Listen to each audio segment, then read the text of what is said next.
On June 13, 1944, the morning sun cast elongated shadows over the waters of Tawi-Tawi, anchorage as the pride of the Imperial Japanese Navy readied itself for what would become one of the most pivotal naval confrontations of the Pacific War. Among the warships gathered in this isolated region of the southwestern Philippines, the aircraft carrier Shokaku stood as a symbol of Japanese naval innovation and ambition. Her flight deck, nearly 850 feet in length, had previously launched the aircraft that attacked Pearl Harbor 30 months prior. Now, she was on the brink of her final journey, although neither her crew of 1,663 men nor their commanding officers could have anticipated the submarine that would determine her destiny. Just 6 days later, Vice Admiral Jizaburo Ozawa observed from the bridge of his flagship as the combined elements of the first mobile fleet initiated their departure sequence. The formation was remarkable by any measure.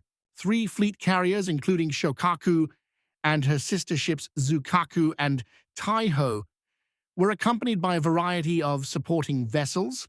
The heavy cruisers Atago, Takao, Maya, and Chokai assumed their screening positions, while 13 destroyers established a protective perimeter around the capital ships. This marked the final significant concentration of Japanese carrier strength in the Pacific, a force that had once held dominance over the waters from Hawaii to the Indian Ocean.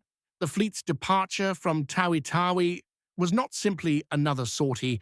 It represented Japan's desperate attempt to reverse the course of the war that had turned sharply against them since Midway. As the anchor chains rattled through the hawse holes and the massive vessels began to move, thousands of sailors stood at their stations, oblivious to the fact that within a week, over 100 of them would lose their lives in the warm waters of the Philippine Sea. Their destination was the Marianas Islands, where American forces had commenced their assault on Saipan. The mission was nothing short of the annihilation of the U.S. Pacific Fleet carrier force. The strategic predicament confronting Japan in mid-1944 was dire. The empire that had swiftly expanded in 1941 and early 1942 was now diminishing under unyielding American pressure. The loss of the Gilbert Islands, the neutralization of True, and the American invasion of the Marianas represented more than just territorial setbacks. They indicated the impending conclusion of the Pacific War. Saipan, in particular, was of great importance. Its capture would enable American B-29 Superfortress bombers to reach Tokyo itself, bringing the conflict directly to the Japanese homeland for the first time since the Doolittle Raid. Admiral Sue Toyota, Commander-in-Chief of the combined fleet, fully grasped the seriousness of the situation. The loss of the Marianas would cut off Japan's communications with its resource-rich southern territories and leave the home islands vulnerable to devastating strategic bombing. In response, he sanctioned Operation Ago, a sophisticated plan aimed at utilizing Japan's remaining advantages: the longer range of its carrier aircraft, land-based aviation support from island airfields, and the superior training of its battleship gunners in night combat. The strategy involved the mobile fleet engaging the American carriers in a decisive battle while they were occupied with supporting the amphibious operations at Saipan. However, the Japanese Navy of 1944 bore little resemblance to the force that had astonished the world at Pearl Harbor. The attrition of seasoned pilots was arguably the most significant weakness. The veterans who had carried out the precise attacks at Pearl Harbor, Darwin, and Colombo were mostly deceased, casualties of the relentless battles at Midway, the Solomons, and the Santa Cruz Islands. Their replacements, hastily trained through abbreviated programs, lacked the skill and experience of their predecessors. Many of the pilots aboard Shokaku and her sister carriers had fewer than 200 flying hours In stark contrast to the 800-plus hours of their American counterparts, the fuel situation also posed another critical vulnerability. Japan's merchant marine, which was systematically targeted by American submarines, could no longer dependably transport refined fuel from the East Indies to the home islands. The mobile fleet had to operate using unrefined Tarakan crude oil, which was pumped directly from Borneo's wells into the ship's bunkers. This heavy, sulfurous petroleum generated thick black smoke, clogged boilers, and diminished the fleet's maximum speed. Engine room crews labored under hellish conditions as the crude oil emitted toxic fumes, making prolonged operations below decks nearly intolerable. Despite these challenges, Ozawa's fleet remained formidable on paper. The Japanese had assembled 9 aircraft carriers, which carried approximately 440 aircraft, supported by 5 battleships, including the formidable Yamato and Musashi, along with 13 cruisers and 28 destroyers. This force was set to confront Admiral Raymond Spruant's Fifth Fleet, which boasted 15 carriers with 956 aircraft, 7 battleships, 21 cruisers, and 69 destroyers. The Americans possessed significant advantages in terms of numbers, pilot quality, radar technology, and logistics. However, Ozawa hoped that careful tactics and the elements of surprise could mitigate these disadvantages. The strategic chess match between Ozawa and Spruant commenced even before the fleets departed their respective anchorages. Japanese naval intelligence had accurately identified the Maranas as the next American target, enabling Ozawa to preposition his forces for a counterstrike. The admiral's plan was elegantly conceived. He intended to keep his carriers beyond the range of American aircraft while utilizing his own longer-ranged planes to strike the U.S. fleet. Japanese carrier aircraft, which were stripped of armor and self-sealing fuel tanks to reduce weight, could launch attacks from 300 meters away, whereas American planes had an effective combat radius of only 200 nalani. Ozawa also relied on support from over 500 land-based aircraft stationed at airfields on Guam, Roa, Tinian, and Yap. These planes would carry out preliminary attacks on the American fleet, weakening it prior to the carrier engagement. The coordinated attack of land and carrier-based aviation was theoretically designed to overwhelm American defenses and create openings for decisive strikes. The Japanese admiral arranged his fleet into 3 distinct groups. The van force, led by Vice Admiral Tako Karita, included the light carriers, while Force A was commanded by Ozawa himself aboard the Taihaho, accompanied by Shokaku and Zuikaku. Additionally, Force B was under the command of Rear Admiral Takagi Jashima, who oversaw the remaining carriers. Admiral Spruance, leading the American forces, confronted a complex tactical dilemma. His foremost objective was to safeguard the amphibious forces at Saipan, yet he also had to engage and eliminate the Japanese fleet if the opportunity presented itself. Intelligence gathered from coast watchers and signal intercepts suggested that a significant Japanese naval force was on the way, although its precise composition and intentions were still ambiguous. Spruance strategically positioned his Task Force 58, which was divided into 4 carrier groups to the west of the Marianas, establishing a barrier between the Japanese fleet and the invasion beaches. The submarine force, commanded by Admiral Charles Lockwood, played a vital yet frequently underestimated role in this strategic arrangement. Lockwood had analyzed Japanese naval patterns and accurately predicted that any relief force would navigate through the Philippine Sea. He deployed his submarines in a scouting line, which he referred to as the NA line, consisting of a series of patrol zones that functioned as an early warning system. 4 submarines, Albacore, Bang, Finback, and Stingray, were stationed at specific coordinates, creating a net through which the Japanese fleet was likely to traverse. However, what Lockwood did not foresee was that another submarine, which was not initially included in his meticulously planned deployment, would secure one of the most notable victories of the submarine warfare. USS Cavalla, on her inaugural war patrol, was on the verge of encountering her fate. Her commanding officer, Lieutenant Commander Herman Kossler, had been instructed to patrol east of the Philippines. However, changing circumstances would soon position his vessel directly in the trajectory of Ozawa's advancing fleet.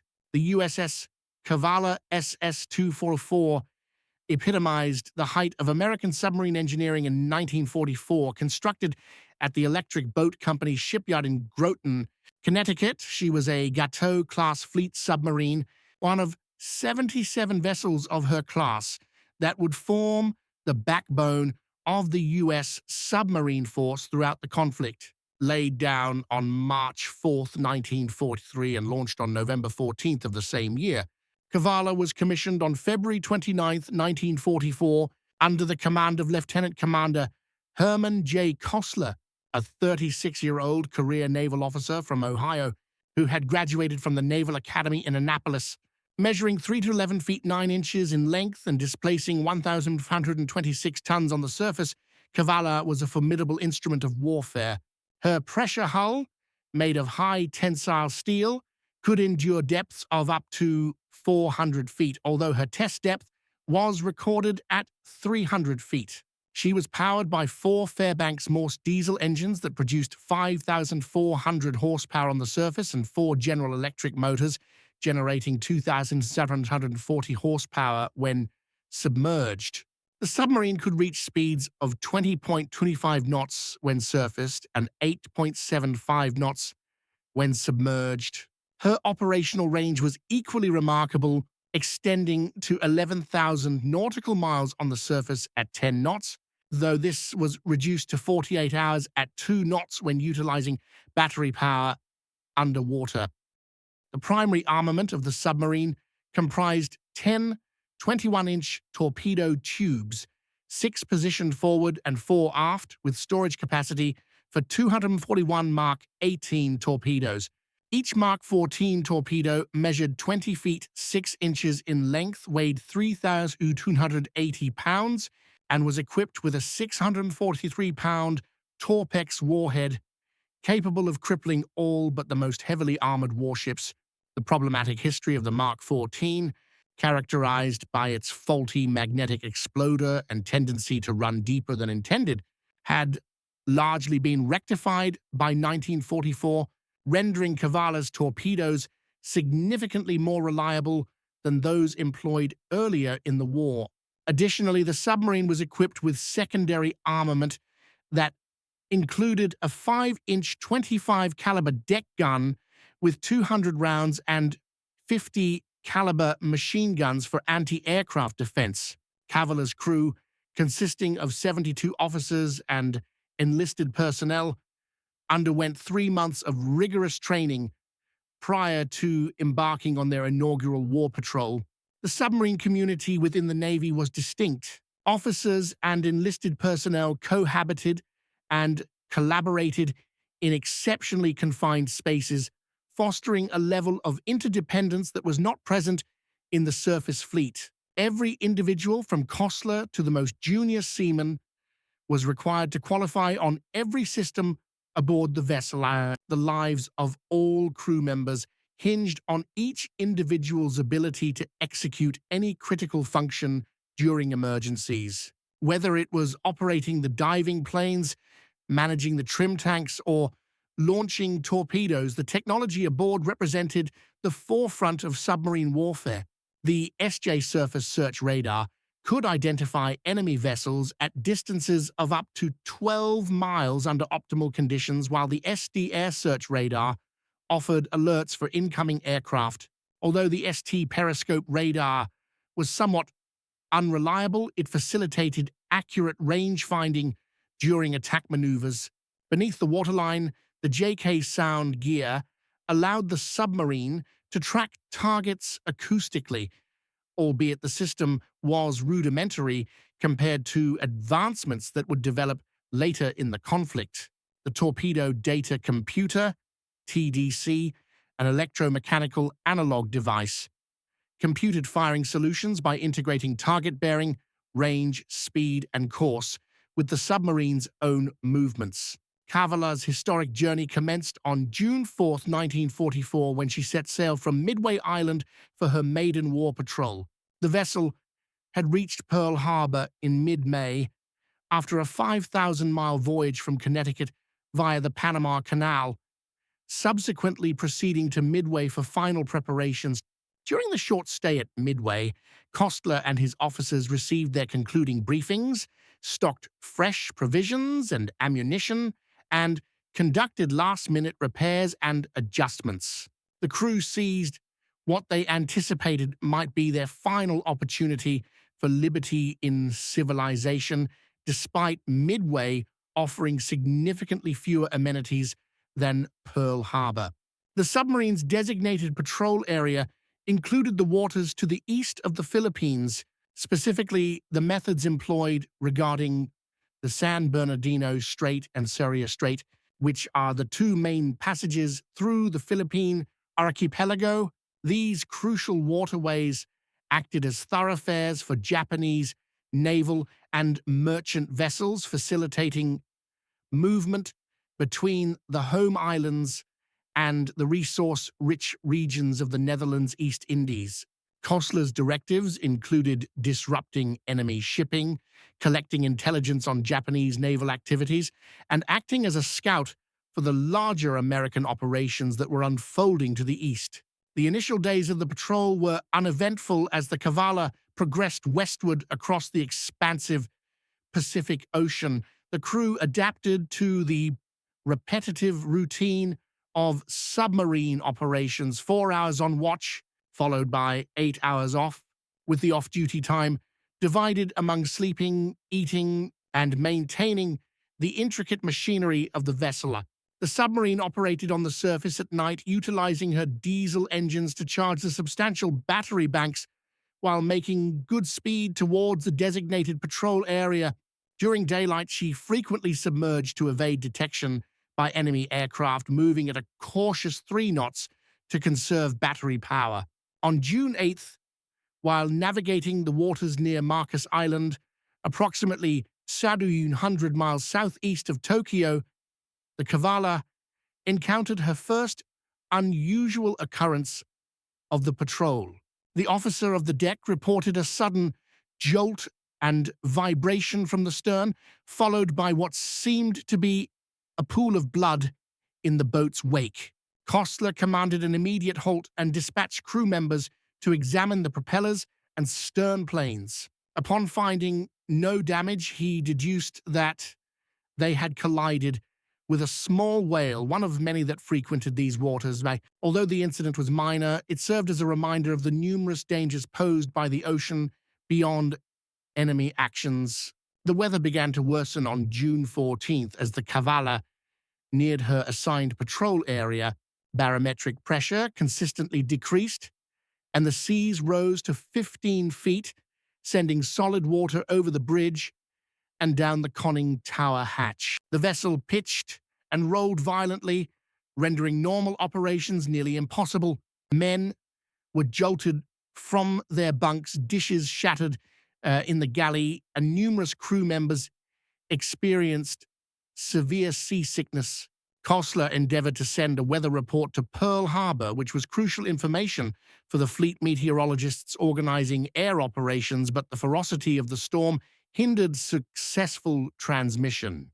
After battling the typhoon for 18 hours, he commanded the submarine to submerge in order to endure the storm in the relative tranquility beneath the surface. As the storm subsided on June 15th, Cavalla emerged to discover clearing skies and calming seas. Almost instantly, the radio operator intercepted a contact report from USS Flying Fish, another submarine operating in the vicinity. Flying Fish had detected a Japanese task force advancing eastward at high speed, but had been unable to position itself for an attack. The sighting invigorated Cavalla's crew. Major Japanese fleet units had been rare since the battles of 1942, and the chance to engage capital ships was precisely what every submarine commander aspired to. Kossler promptly commanded a course alteration to intercept the reported contact and increase speed to 17 knots, straining the diesels despite the still turbulent seas. He established communication with USS Pipefish, which was also responding to Flying Fish's report, and the two submarines concurred to execute a coordinated search. They would separate by 20 meters and sweep along the enemy's anticipated path, thereby enhancing their chances of making contact. Throughout the night of June 15th to 16th, lookouts strained their vision in search of the distinctive outlines of Japanese warships, while the radar operator persistently scanned the SJ scope for electronic signals. The dawn of June 16th brought disappointment. Despite covering over 200 meters during the night search, neither submarine had located the Japanese task force. Kossler reluctantly deduced that the enemy had either altered course or accelerated beyond his estimation. He instructed Cavalla to return to her designated patrol area, but the brief glimpse of potential action had invigorated the crew. Every individual on board was now aware that significant units of the Japanese fleet were active in their vicinity, and the likelihood of a major engagement had risen considerably. Just prior to midnight on June 16th, the SJ radar identified multiple contacts to the southwest. The operator reported what seemed to be 5 or 6 vessels traveling at a moderate speed. Kossler hurried to the conning tower and examined the radar display. The formation resembled a convoy with 2 large contacts that could potentially be tankers or cargo ships, accompanied by 3 or 4 smaller vessels, likely destroyers or escort ships. This was precisely the kind of target that submarines were intended to engage, prompting Kossler to order battle stations as Cavalla commenced her approach. The approach for the attack proved to be frustrating. The Japanese escorts were vigilant and aggressive, persistently pinging with active sonar and executing random course alterations. Each time Cavalla positioned itself advantageously, a destroyer would unexpectedly turn towards them, compelling Kossler to dive deep and evade. After 3 hours of a cat-and-mouse game, during which the submarine never got closer than 4,000 yards to the primary targets, a destroyer charged directly at Cavalla's location. Kossler commanded an emergency dive to 300 feet, rigged for silent running, and waited as the escort passed overhead, the sound of its screws distinctly audible through the hull. When Cavalla finally surfaced at 0200 on June 17th, the convoy had disappeared into the darkness. Kossler felt frustrated yet philosophical. Such is the nature of submarine warfare. What he was unaware of was that the convoy he had been chasing comprised fleet oilers supporting Ozawa's mobile fleet. Had he successfully attacked these vessels, the Japanese carriers would have been compelled to limit their operations due to a fuel shortage. In warfare, sometimes the failed attacks hold as much historical importance as those that succeed. The afternoon of June 17th brought new directives from ComSubPac. In light of numerous submarine sightings and signal intelligence, Admiral Lockwood was in the process of repositioning his vessels to intercept what was evidently a significant movement of the Japanese fleet. The Cavalla was instructed to position itself at 1300 north, 13,700 east, roughly 350 miles west of Guam. Kossler charted the new location and commanded a change in course. urging the submarine to reach the designated coordinates ahead of the anticipated Japanese arrival. At 1945 hours on June 17th, while Cavalla sped towards its new position, the SJ radar operator detected a faint contact at a bearing of 290 degrees and a range of 30,000 yards. The contact was sporadic, appearing and vanishing with each radar sweep, indicating it was at the outer limits of the equipment's range. Claire commanded a change in course to close in on the contact and increase speed to maximum. As the distance diminished, additional contacts emerged on the radar display. Initially 2, then 4, and ultimately 7 distinct returns. By 2015 hours, Kossler had discerned what could only be a significant Japanese task force.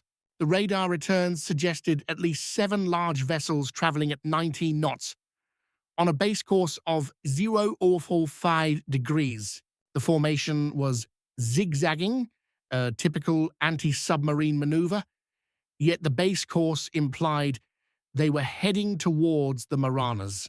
Through meticulous plotting, Kossler identified what seemed to be at least one aircraft carrier, several potential battleships or heavy cruisers, and escorting destroyers. This was not a merchant convoy. Cavalla had inadvertently encountered a crucial segment of the Japanese fleet. The decision Kossler faced was among the most challenging in submarine warfare. His submarine was ideally positioned to launch an attack as the Japanese force approached. A well-timed spread of torpedoes could inflict damage or even sink a capital ship. However, Kossler also recognized the strategic significance of his discovery. Admiral Spruant's fleet required knowledge of the location, composition, and trajectory of this Japanese force. The intelligence was likely more valuable than any damage Cavalla could achieve alone. Following a short discussion with his executive officer, Kossler opted for the more difficult decision.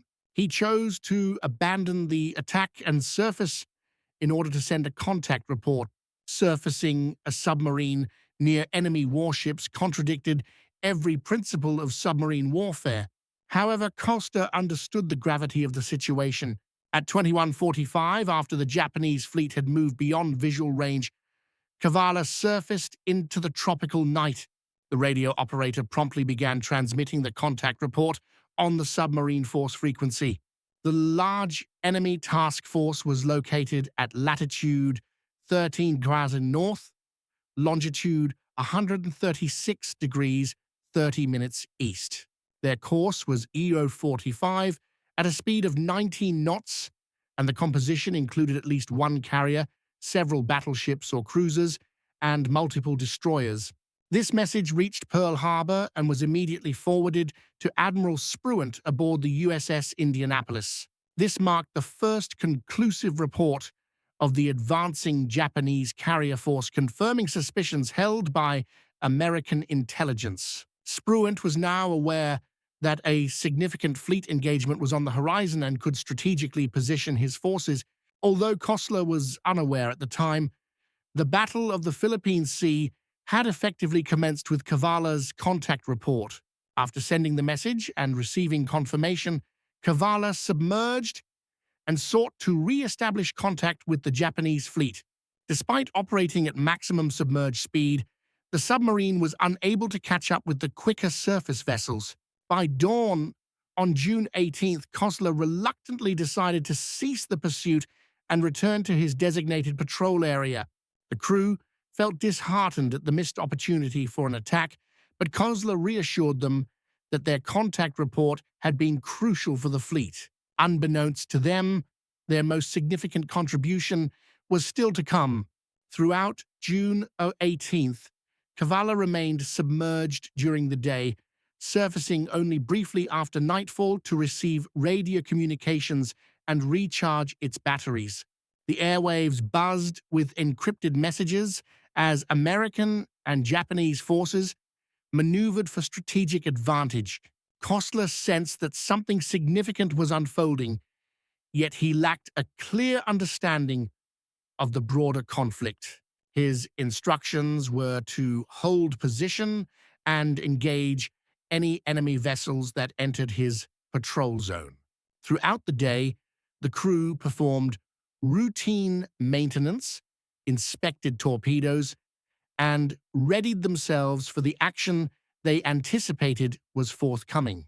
At 03:45 on June 19th, the calm routine was abruptly interrupted when a low-flying aircraft flew directly over the submarine. The officer of the deck had scarcely enough time to activate the diving alarm before the plane thundered overhead, its engine noise overwhelming all other sounds. Cavalla executed a crash dive, her bow sharply angled downward as the ballast tanks filled with water. The crew anxiously awaited the detonation of aerial bombs, but none were released. Either the aircraft had not detected them in the darkness, or it lacked munitions to deploy. After remaining submerged for 30 minutes, Kossler brought the submarine back to periscope depth. As dawn broke on June 19, 1944, Cavalla found herself in an exceptionally advantageous position. Unbeknownst to Kossler, the intricate maneuvers of the Japanese and American fleets had positioned his submarine directly in the trajectory of Ozawa's primary carrier force.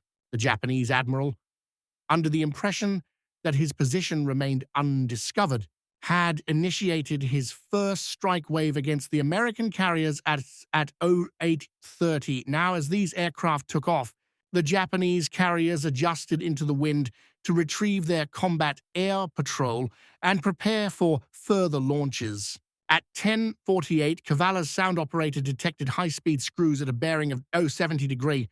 Kossler elevated the periscope for a brief look and promptly ordered it to be lowered. On the horizon, he identified the pagoda-style masts typical of Japanese warships. He commanded the crew to battle stations submerged, and they swiftly moved to their combat positions with practiced precision. The torpedo room crews conducted a final check of their weapons. The diving officer meticulously adjusted the boat's trim while the plotting team prepared to formulate a firing solution. At 10:52, Costa conducted his second periscope observation. This moment, the sight left him breathless. A sizable aircraft carrier, accompanied by at least one heavy cruiser and several destroyers, was advancing from the northeast at roughly 20 knots. The carrier was in the process of recovering aircraft, with planes circling above, awaiting their turn to land. The flight deck was filled with aircraft that had already been recovered, their wings still extended. Kossler estimated the distance at 12,000 yards, which was too far for an effective torpedo strike, but the carrier's trajectory would bring it significantly closer. The next 15 minutes demanded exceptional handling of the submarine. Kossler needed to maneuver Cavalla into an ideal firing position without being detected by the screening destroyers. He could only afford brief periscope observations as the escorts were actively searching for submarines. The TDC operator continuously refined the firing solution based on Costa's observations and the sound bearings provided by the sonar operator. The carrier was identified as a Shokaku-class vessel due to its distinctive profile. The small island structure offset to starboard, the expansive flight deck, and the unique arrangement of anti-aircraft guns. At 11:10, Kossler made what he intended to be his final observation before firing. The carrier, now positively identified as either Shokaku or Zuikaku, based on the pagoda mast and flight deck configuration, was at a distance of 5,000 yards and closing in. The angle on the bow was nearly perfect for a broadside shot.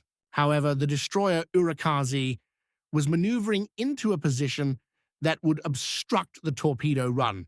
Kossler faced a split-second decision: wait for the destroyer to clear and risk losing the shot, or fire immediately and hope the destroyer would not interfere with the torpedo tracks.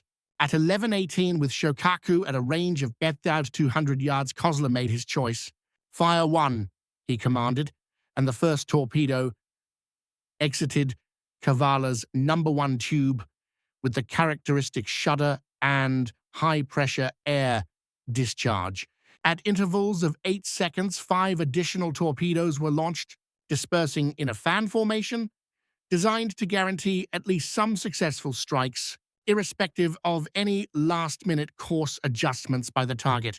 The torpedo run was calibrated to 15 feet, shallow enough to impact above the carrier's armor belt, yet deep enough to evade surface turbulence. As the 6th torpedo exited its tube, Kossler commanded, "Take her deep. Flood negative. Full dive on the bow planes!" Cavalla's bow dipped sharply downward as vast amounts of water filled the negative tank. The submarine had reached a depth of 100 feet when the first explosion reverberated through the water, a deep, gratifying boom that elicited smiles from the crew despite their precarious circumstances. 8 seconds later, a second explosion followed, then a third. Kossler had anticipated 4 hits, but achieving 3 was an outstanding outcome against a moving target. On board Shokaku, the initial sign of peril occurred when a lookout detected torpedo wakes approaching from the starboard side. The officer of the watch promptly commanded full right rudder and emergency speed, but it was too late. The first torpedo impacted midship at frame 145, creating a substantial breach in the hull and flooding the #3 boiler room.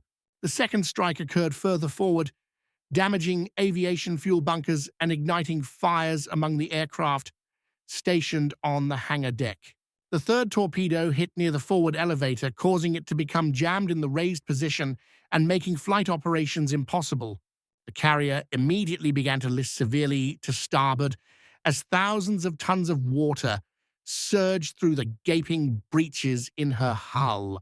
Damage control teams endeavored to manage the flooding, but their efforts were hindered by the aviation gasoline fires spreading throughout the hangar areas.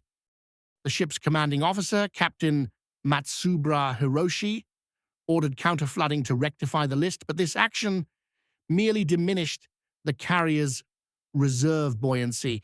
Within moments of the torpedo strikes, Shokaku had decelerated to 12 knots and was evidently in grave peril.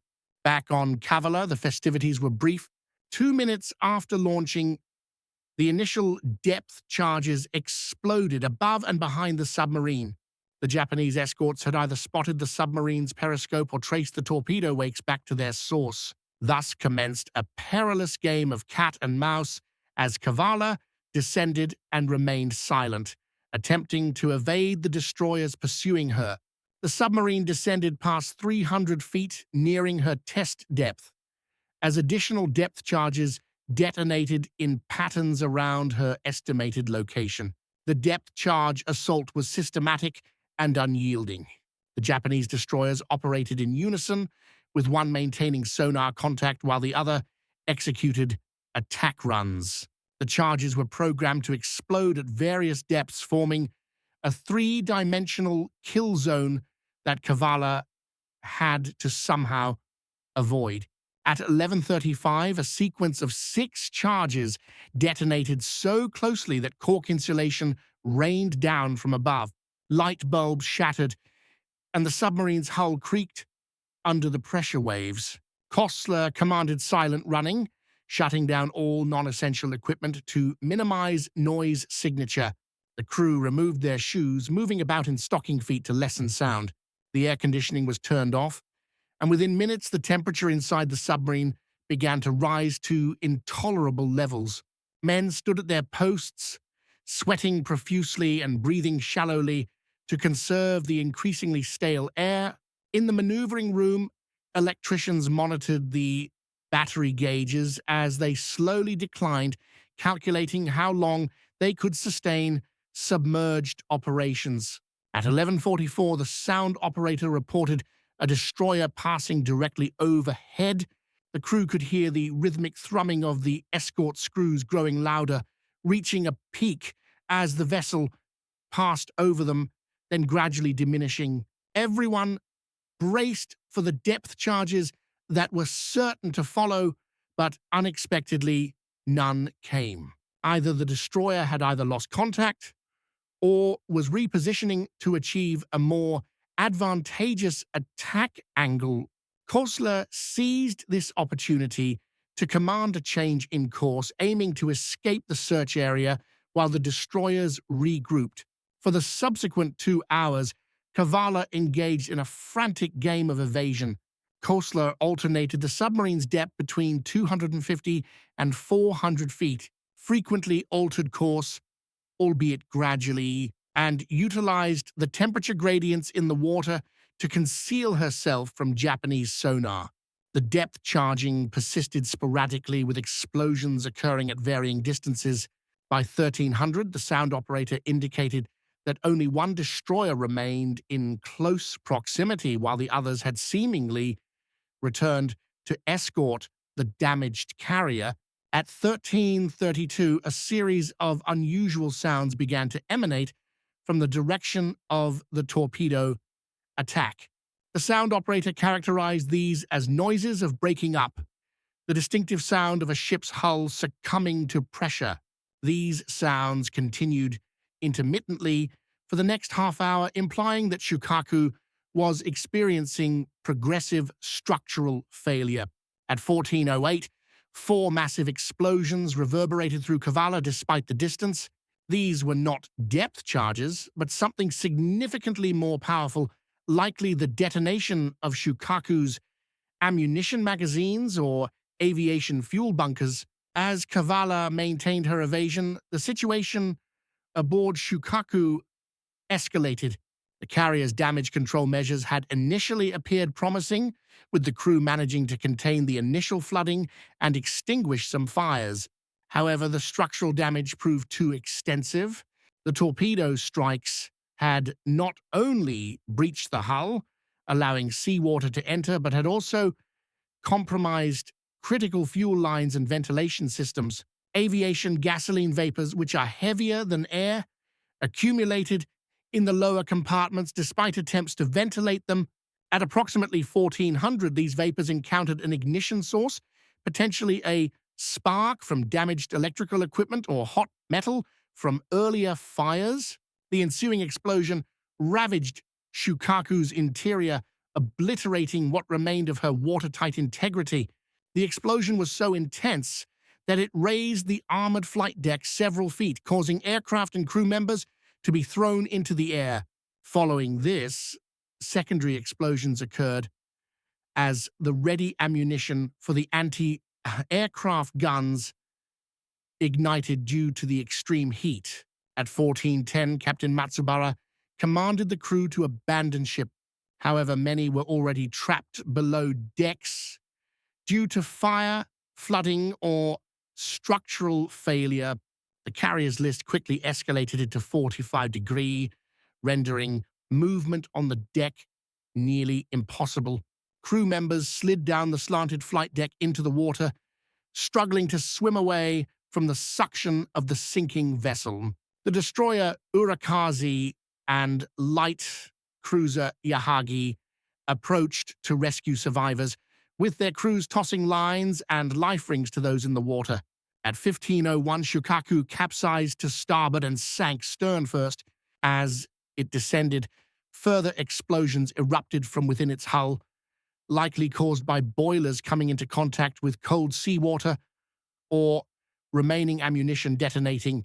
The carrier, which had launched the attack on Pearl Harbor, participated in the Coral Sea battle and survived numerous engagements throughout the war, ultimately met its demise in the depths of the Philippine Sea. Of the 1,163 officers and men aboard, 1,272 lost their lives, including Captain Matsubara, who chose to go down with his ship. Approximately 570 survivors were rescued by the Japanese escorts. The strategic ramifications of Shokaku's loss reached far beyond the destruction of a single carrier, coinciding with the loss of Taiho to USS Albacore's torpedoes. The Japanese carrier force had lost 2 of its 3 fleet carriers in one day. More critically, hundreds of aircraft and invaluable aircrew were lost.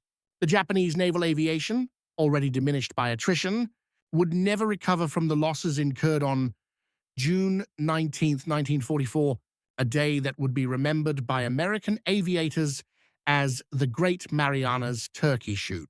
By 1500, Cavalla's battery was nearing exhaustion, and the air within the submarine was barely breathable. Carbon dioxide levels had escalated to perilous heights, resulting in headaches and fatigue among the crew. Kossler opted to ascend to periscope depth despite the risk of enemy destroyers potentially searching for them. Fortunately, the periscope displayed an empty ocean in every direction. The Japanese escorts had either departed to assist Shokaku survivors or to reunite with the remnants of their carrier force. At 1900, after being submerged for over 7 hours, Cavalla surfaced into the tropical twilight. The crew promptly activated the diesel engines, allowing much-needed fresh air to flow into the fetid submarine. Men staggered topside, inhaling the clean ocean air and refreshing themselves in the spray crashing over the bow. The batteries commenced their lengthy recharge cycle, and the air conditioning was restored, gradually lowering the interior temperature from its peak of 125 degrees F. Kossler's foremost priority was to report the attack to Pearl Harbor. The radio operator sent a transmission stating that the Shokaku-class carrier had sustained 3 hits, with heavy explosions heard after diving deep. It was believed that the target sank at position 1150 north, 17757 east.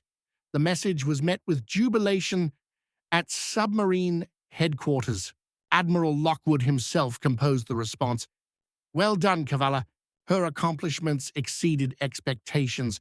The submarine continued her patrol for an additional 6 weeks, although no engagement would rival the intensity of June 19th. On July 1st, Cavalla reached the newly captured port of Saipan for fuel and supplies. The sight that welcomed them was surreal. Hundreds of ships were anchored in the harbor, the island still smoldering from the ongoing battle, and the relentless roar of naval gunfire supporting marine operations ashore. Staff officers from Admiral Spruance and Turner boarded to debrief Kossler and personally commend the crew. The full extent of Cavalla's achievement became evident when viewed alongside the broader outcomes of the Battle of the Philippine Sea. The Japanese had suffered the loss of 3 aircraft carriers, over 600 aircraft, and experienced irreplaceable losses in trained air crew. The mobile fleet, which represented Japan's final hope for offensive naval operations, had been effectively rendered incapable as a fighting force. Although the war would persist for another 14 months, Japan's destiny had been determined in the waters of the Philippine Sea. The sinking of Shokaku signified more than just the loss of a single warship. It epitomized the total reversal of fortune in the Pacific War. This carrier, which had initiated the surprise attack on Pearl Harbor and had been involved in Japan's remarkable early victories, was destroyed by a submarine from the very nation she had helped to awaken to war. The irony of this situation was not overlooked by naval historians or the American public. When the story emerged after the conclusion of the war, Cavalla's success during her inaugural war patrol established her as one of the most renowned submarines in the Pacific Fleet. She would go on to complete 5 additional war patrols, sinking 3 more Japanese vessels. The precise tonnage of her subsequent victories varies across different records, but her most notable accomplishment remained that single spread of torpedoes launched on June 19th, 1944. Lieutenant Commander Kossler was honored with the Navy Cross for his actions, and Cavalla was awarded the Presidential Unit Citation for her first patrol. The achievements of the submarine must be viewed within the larger context of the submarine warfare against Japan. American submarines, which constituted less than 2% of the U.S. Navy's personnel, were responsible for 55% of all Japanese maritime losses during the conflict. They sank 2011 warships totaling 140,000 tons and 1,113 merchant vessels amounting to 4.9 million tons. This campaign effectively strangled Japan's island empire, severing vital resources and isolating remote garrisons. While the sinking of capital ships like Shokaku captured headlines, the gradual attrition of Japan's merchant marine ultimately proved to be decisive. The tactical insights gained from the attack on Cavalla significantly shaped submarine doctrine for the duration of the war. Kossler's choice to inform about the enemy task force prior to launching an attack illustrated the strategic importance of submarines serving as scouts for the fleet. His careful approach in securing an ideal firing position, which involved only 3 periscope observations during the approach phase, has become a standard example of fire control technique. The successful avoidance of the subsequent depth charge assault confirmed the effectiveness of American submarine construction methods and damage control training. Post-war evaluations uncovered notable discrepancies between American and Japanese narratives regarding the attack. While Kossler documented 3 torpedo hits, some Japanese survivors claimed that 4 torpedoes had struck. Japanese records show that 105 depth charges were released during the assault, with 56 detonating near Cavalla. The precise cause of the final explosions that led to Shokaku's demise remains a topic of debate. Whether the cause was aviation fuel vapors, ammunition magazines, or a combination of elements, it is clear that the attack on Cavalla, along with Albacore's torpedoing of Taihaho, resulted in the loss of 2/3 of Ozawa's carrier strength in a single day. The human toll of Shokaku's sinking warrants remembrance.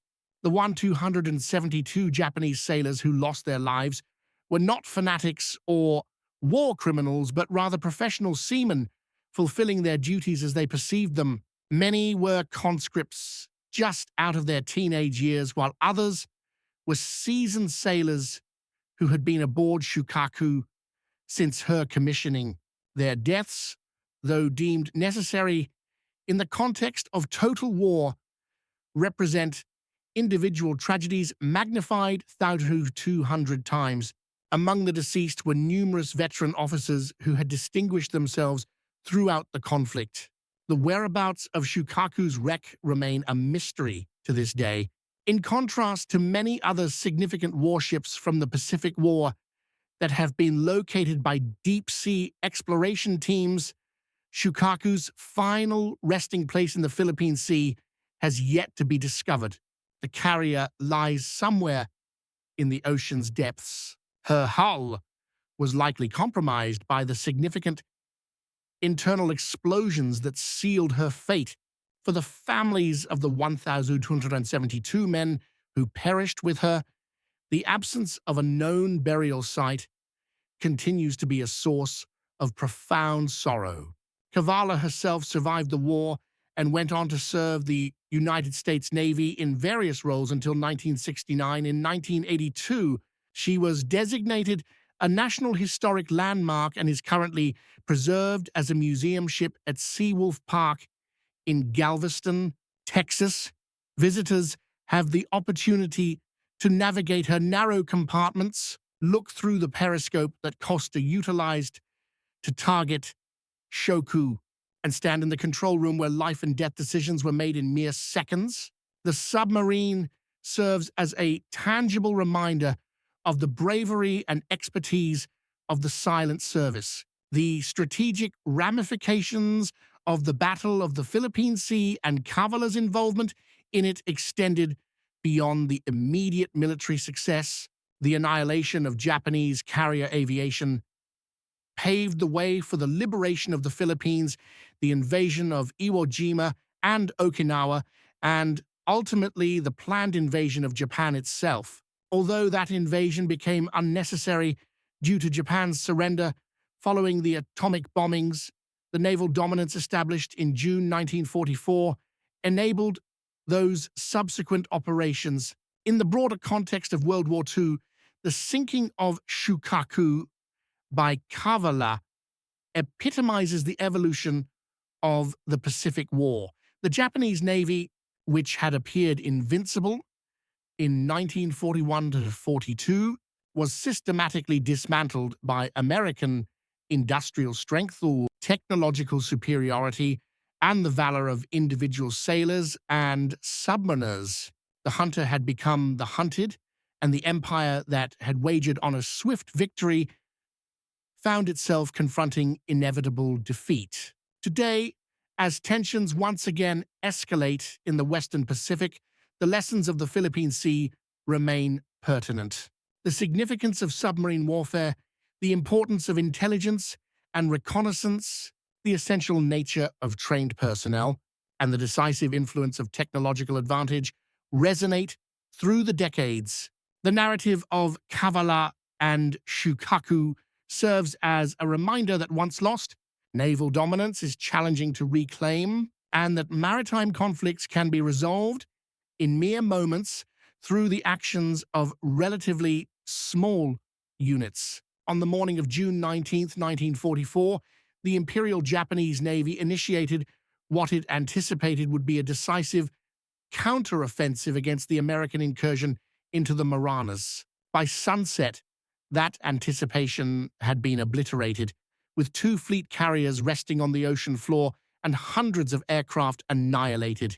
Among the numerous heroes of that day, the 72 individuals aboard USS Cavalla played a crucial role, illustrating that in naval combat, a solitary submarine with a resolute crew could alter the trajectory of history. Their accomplishment serves as a testament to the submariner's motto, "We sink them regardless." As Herman Kossler would later recount in his memoirs, the assault on Shokaku represented both the culmination of years of training and preparation, as well as a matter of being in the right place at the right time. However, as the esteemed Admiral Chester Nimitz noted, luck often favors those who are ready to seize opportunities. Cavalla was indeed prepared. The opportunity arose, resulting in one of the most consequential submarine attacks of the Second World War. The submarine, which had departed Groton just months prior as another vessel in the Gato class, had secured her place in naval history, inscribing her name in the chronicles of the silent service with torpedoes instead of ink.